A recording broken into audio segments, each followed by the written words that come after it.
Tao dito, utangan ka ng pera, tapos wala naman palang planong magbayad agad. Yo, good morning mga kangkas. Dito tayo sa tindahan. Kape muna tayo mga kangkas, oh. Dating gawin kape. Meron tayong nut butter dito, saka munay. Saka Energin mga kangkas. Sarap pala ito mga kangkas, oh. Energin champion. Naman ang tao dito kasi may pasok pa mga bata. Siyempre hanggang ngayon, nagpapaintindi pa yung mga yun. Kaya sa akong nata. Kaya siyempre ako muna ang pantay dito. Mamaya siya naman. Ganun lang mga kangkas ang routine namin dito sa tindahan. Ayos din naman dito. Medyo nakakaraos din. Kayo mga kangkas, kumusta na dyan? Yung mga dati kong katrabaho dyan, kumusta na kaya kayo? Saglit lang mga kangkas, ha? Malaking aso dun mga kangkas.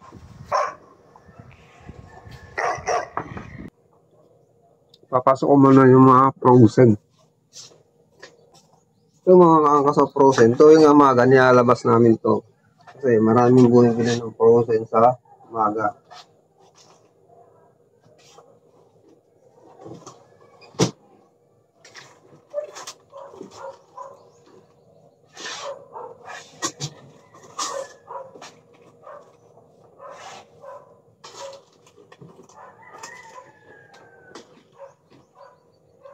Dali lang mga kangkas. Binubuhat-buhat lang. Puno. Punong-puno ng frozen mga kangkas sa mga bottle. Kuhan muna natin at sisinaw. Ito mga kangkas. Ito pa. Tinatakpan agad. Sisinaw. Mahal kasi ang kuryente mga kangkas. Tatlo yung frozen. Yung freezer namin dito mga kangkas. Kaya dapat mabilis magbukas ng freezer, sara agad pagkabukas. Lakas ang kuryente. Tama. Kaya mga kangkas, yung mga nagtitinda sa palengke ng mga frozen product, nilalagay na nila sa table na stainless para hindi lagi bukas ng bukas. Pag nagbukas ka ng freezer, kahit saglit lang, andar na agad yung kompresor niya, yung makina niya, kaya lakas ng kuryente. Tama. Yung mga kangkas, meron akong chika, yung miss ko hapon. Pagdating ko dito, mambanat sa akin ay nautangan na naman ako. What? Yung problema ng miss ko, nautangan. Sabi ko, ba't ka nagpapautang tapos naman problema ko? Hindi daw makatanggi mga kangkas. Ang pangako niyan, mamaya bukas. Pero sa history namin mga kangkas, may mga record pa nga dito. Yung mamaya, naging 1 linggo, naging 1 buwan, at meron pa nga kalahating taon na. Parang hindi na talaga naalala yung mga utang nila. Stop it! At marami dito mga kangkas, marami na yung mamaya bukas ay umabot na ng buwan bago makabayad. Tapos ipapaalala mo pa, pag umutang, madali lang. Pero pag yung magbabayad na, mahirap lang maningil. Ganoon naman talaga kadalasan, di ba? Kung sino pa yung umutang, isa pa yung malakas ang loob. At yung inatangan, yun pa yung mahina ang loob.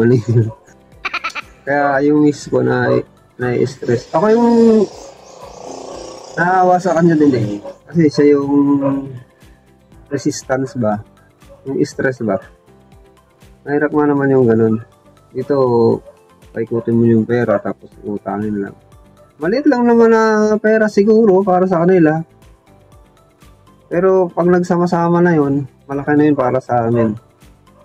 Meron pa nga mga kangkas, pupunta dito, sakto yung dalang pera. Tapos, bibili ng sobra. Sabihin kulang. Kulang ng 80, kulang ng 50, kulang ng 20, kulang ng piso. Daan ko na lang mamaya. Ganun mga kangkas. Yung problema dito.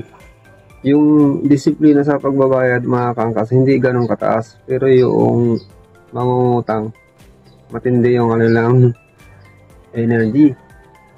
Pautang nga. Ganun mga kangkas. Meron nga dito mga kangkas, no? Nung balak pa lang siguro niyang mangungutang, May pera din nakasama talaga. Minsan pera. Lagi dito, laging dumadaan, laging mababate. Tapos yung pala, after 2 days, 3 days, utangan lang kami. Tapos nung nakapangutang na mga kangkas, gumawa na ng sariling daan, doon na dumadaan. Gago! Kahit kailan, hindi na dumaan dito. What the fuck?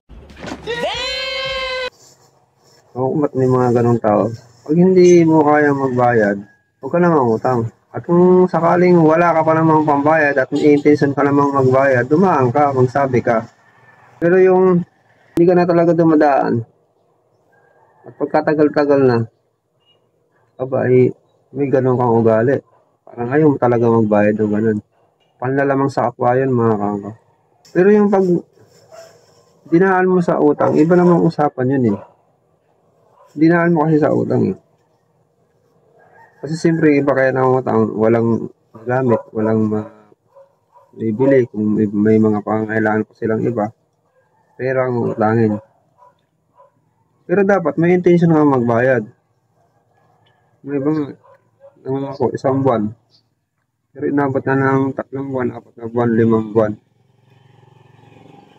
Sasabihin pa nila, i-interesan ko na lang. Hindi interest nga, hindi inuobliga. Hindi mo na makadaan buwan-buwan para anuhin yung obligasyon na sinabi nila mag-i-interest daw sila. Interest nga, hindi mabayaran yung pampuhunan. Tama! May talagang sigurong tao, parang gusto man lamang. Kaya, tingnan mo yung buhay ng mga ganong tao, yung parang nanlalamang. Tingnan nyo, gipit na gipit yun.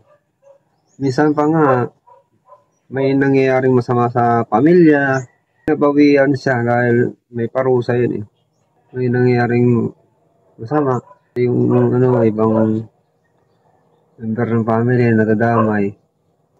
Pero hindi talagang may makapalang mukha. Hindi nila naiisip yung ganun mga kangkas. Yun mga kangkas, nandito na ako sa bahay. Tuloy natin yung vlog kanina doon sa tindahan. Sa ako naman nandun, dito naman ako. Yun nga, ang ibang mga tao dito, utangan ka ng pera, tapos wala naman palang planong magbayad agad. Yung una ay nagmamakawa, pero nung nakapautang na, wala nang dalaw-dalaw, wala nang repeat eh. Pag tipitumbo na nga yung utang ng iba dito, anong plano ng mga yun, di ba? Parang walang planong magbayad. Kapag pera yun mga kangkas. At kapag doon naman sa mga paninda, dahil may tindahan nga kami, lagi rin silang naungutang. Tagal din magbayad mga kangkas, na-stress yung misis ko eh. Sino bang namang hindi may stress nagpapaikot ng pera yun, tapos hindi ka babayaran agad, di ba? May mga senaryo pa nga na pupunta doon. Kulang ng piso, kulang ng 2 piso, kulang ng 5 piso, 10 piso, 20, 50, 80, 100. Ganyan ang mga na-experience ko dun mga kangkas. Ganyan ang na-experience namin. Tapos sasabihin, kulang pala yung pera ko, idadaan ko na lang mamaya ha. Ganun. Saka lang nila sasabihin kapag nasa supot na yung mga pinamili nila. Yun mga kangkas ang mga nangyayari kapag may tinda ka. Dito yun sa amin. Yun ang na-experience namin dito. Kaya na-stress yung misis ko. So yun mga kangkas, bye-bye na sa inyo. Hanggang dito na lang ang vlogs ko. Bye-bye.